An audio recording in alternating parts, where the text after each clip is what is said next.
So mga Sol Squad, yung i-share ko sa video na to ay yung paggamit ng RCBC bank transfer to GCash at para maiwasan yung pagka-pending ng pera o pagka-pending ng pera nyo.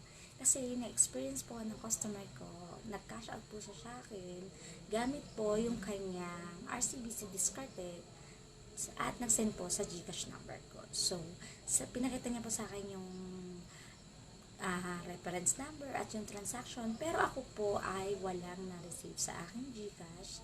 So sabi ko antay-antay lang po kami, pero inabot na po ng mga mag-iisang oras na at meron na rin po mga na-cash out sa akin, na-receive ko naman. Sabi ko nga sa kanya baka may problema lang dun sa system ng RCBC, pero yun nga po ay syempre siya po ay may pasok pa and matagal na po siya nag-antay. So ang sinabi ko po sa kanya, hindi po talaga ako nagbibigay ng pera kapag wala po akong na-receive sa aking GCash account. So ang sabi ko na lang ay mag-iwan siya ng contact number at yung kumpletong pangalan niya po para in case po na dumating yon ay pwede ko po siyang tawagan kasi ibibigay ko naman yun sa kanya kung talagang na-receive ko po. At pumayag si customer, syempre, at iniwan niya nga po.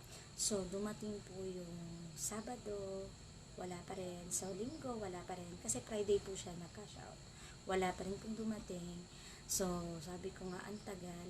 At dumating po yung pera niya ay araw na po ng Lunes. Opo, Lunes na po dumating. Ilang araw pong na-pending. At base nga rin po sa experience ng asawa ko kasi po siya ay gumamit ng unang bank transfer niya po ay nangyari nga din po yun. Kasi po, ang napindot niya po ay PesoNet din daw. Kaya, yun din po yung hinala namin na baka yun yung nagamit nung customer, nung nag-bank transfer. Hindi InstaPay yung nagamit niya, kundi PesoNet. And nung bumalik yung customer, tinanong ko nga yun sa kanya.